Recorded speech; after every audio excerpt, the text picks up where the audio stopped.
ചോറിൻ്റെയും ചപ്പാത്തിയുടെയും ഒക്കെ കൂടെ കഴിക്കാൻ പറ്റുന്ന നല്ല ടേസ്റ്റി ആയിട്ടുള്ള ചിക്കൻ കറിയുടെ ഒരു റെസിപ്പി നോക്കാം.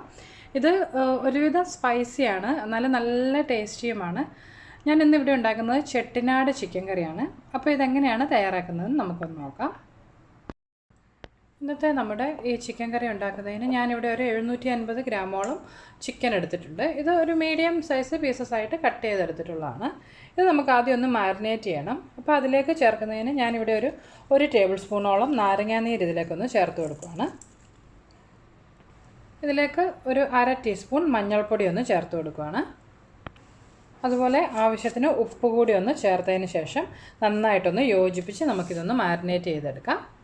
ഇപ്പോൾ ഞാൻ ആ ചിക്കനിലേക്ക് മഞ്ഞൾപ്പൊടിയും ഉപ്പും ഒക്കെ നന്നായിട്ടൊന്ന് തേച്ച് കൊടുത്തിട്ടുണ്ട്. ഇത് നമുക്കൊരു അല്പസമയം ഒന്ന് മാറ്റി വയ്ക്കാം. ഈ സമയം കൊണ്ട് നമുക്കിതിൻ്റെ മസാലയ്ക്ക് വേണ്ടുന്ന ഇൻഗ്രീഡിയൻസ് എല്ലാം ഒന്ന് തയ്യാറാക്കിയെടുക്കാം. അതിനുള്ള ഇൻഗ്രീഡിയൻസ് എല്ലാം നമുക്ക് ആദ്യം ഒന്ന് വറുത്തെടുക്കണം. അതിന് വേണ്ടിയിട്ട് ഞാനിവിടെ ഒരു പാൻ അടുപ്പിലൊന്ന് ചൂടാകാൻ വെച്ചിട്ടുണ്ട്. ഇതൊന്ന് ചൂടായി വരുമ്പോൾ അതിലേക്ക് 1 ടേബിൾ സ്പൂൺ മല്ലി ചേർത്ത് കൊടുക്കണം. മുഴുവനായിട്ടുള്ള മല്ലിയാണ് ഇവിടെ എടുത്തിട്ടുള്ളത്. പിന്നെ ഇതിലേക്ക് ഒരു 4 വത്തൽമുളക് ചേർത്ത് കൊടുക്കുന്നുണ്ട്. നിങ്ങൾക്ക് വേണമെന്നുണ്ടെങ്കിൽ കാശ്മീരി ചില്ലി ആണെങ്കിലും ചേർത്ത് കൊടുക്കാം കേട്ടോ. പിന്നെ ഒരു ബേ ലീഫ് ചേർക്കുന്നുണ്ട്. പിന്നെ ഇതിലേക്ക് ഒരു 2 ഏലക്ക ഞാനൊന്ന് ചേർത്ത് കൊടുക്കുകയാണ്. അതുപോലെ ഒരു ചെറിയൊരു കറുവാപ്പട്ട ചേർത്തിട്ടുണ്ട്. ഒരു തക്കോലം ചേർത്തിട്ടുണ്ട്. പിന്നെ നമുക്കിതിലേക്ക് കുറച്ച് കുരുമുളക് ചേർത്ത് കൊടുക്കണം. മുഴുവനായിട്ടുള്ള ഒരു ടീസ്പൂണോളം കുരുമുളക് ചേർത്തിട്ടുണ്ട്.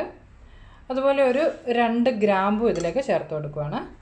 അടുത്തതായിട്ട് ഒരു 1.5 ടീസ്പൂണോളം പെരിഞ്ജീരകം ചേർത്ത് കൊടുത്തിട്ടുണ്ട്.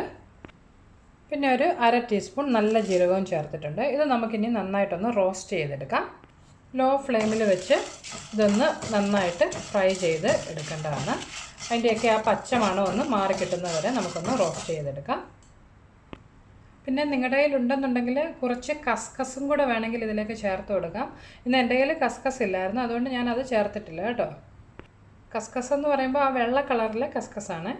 അതുകൂടി വേണമെന്നുണ്ടെങ്കിൽ ഒരു ടീസ്പൂണോളം നിങ്ങൾക്ക് ഇതിലേക്ക് ചേർത്ത് കൊടുക്കാം. ഇപ്പോൾ നമ്മുടെ മല്ലിയും മുളകും ഒക്കെ നന്നായിട്ടൊന്ന് മൂത്ത് വന്നിട്ടുണ്ട്. ഇത് കരിഞ്ഞു പോകാതെ പ്രത്യേകം ശ്രദ്ധിക്കണം.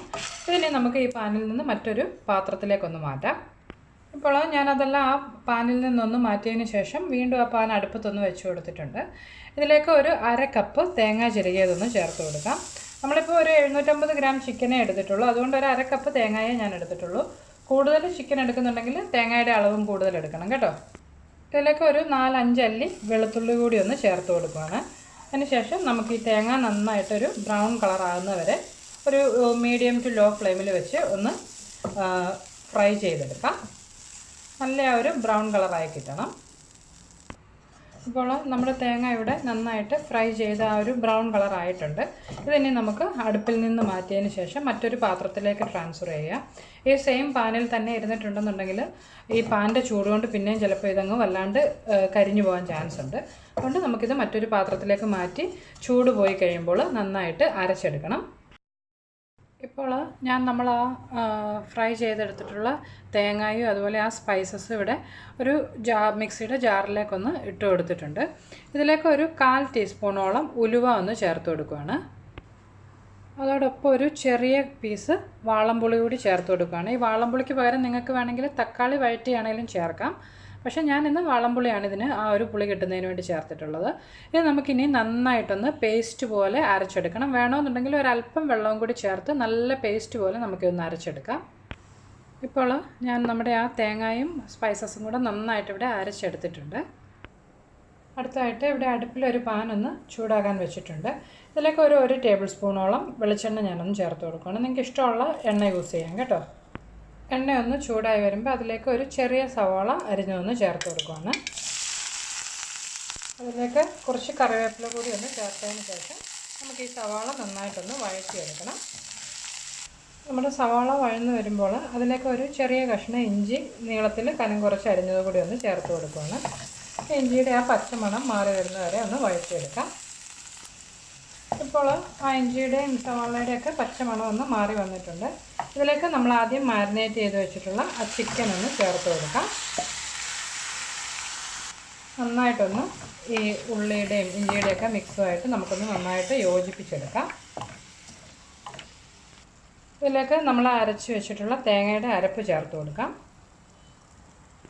അതോടൊപ്പം ആ മിക്സിയുടെ ജാറ് കഴുകി ഒരു കപ്പ് വെള്ളം കൂടി ഞാനിതിലേക്കൊന്ന് ഒഴിച്ചിട്ടുണ്ട്. നമ്മൾ തേങ്ങ അരച്ചിട്ടുള്ളത് കൊണ്ട് ഇതൊന്ന് തിളച്ച് കഴിയുമ്പോൾ കുറച്ചൊന്ന് കുറുകി വരും. അപ്പോൾ അത് കണക്കിലെടുത്ത് നിങ്ങൾ വെള്ളം ചേർക്കണം കേട്ടോ. ഇതിലേക്ക് ആവശ്യത്തിന് ഉപ്പ് കൂടി ചേർത്ത് കൊടുക്കാം. നമ്മൾ ചിക്കൻ മാരിനേറ്റ് ചെയ്തപ്പോൾ ഓൾറെഡി ഉപ്പ് ചേർത്തിട്ടുണ്ട്. അതുകൊണ്ട് ഇപ്പോൾ ചെക്ക് ചെയ്തതിന് ശേഷം ആവശ്യത്തിനുള്ള ഉപ്പ് ചേർത്ത് ഇത് നന്നായിട്ടൊന്ന് ഇളക്കി കൊടുക്കാം.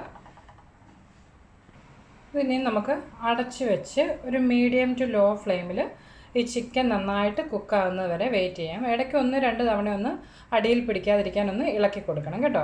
അപ്പോൾ നമുക്കിതിനി അടച്ച് വെച്ച് കുക്ക് ചെയ്തെടുക്കാം.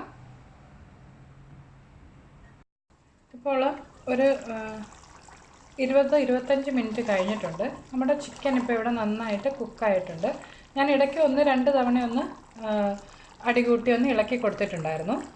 അതുപോലെ ഇപ്പോൾ നോക്കിയാൽ കാണാം ആ കറിയൊക്കെ നന്നായിട്ട് കുറുകി വന്നിട്ടുണ്ട്.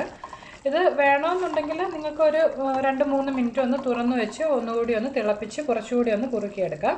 പക്ഷേ തേങ്ങ അരച്ചിട്ടുള്ളതുകൊണ്ട് ഇരുന്ന് കഴിയുമ്പോൾ കുറച്ച് കഴിയുമ്പോൾ എന്തായാലും ഇത് കുറുകി വരും. അപ്പം നമുക്കിപ്പോൾ അടുപ്പിലെ തീ ഓഫ് ചെയ്യാം.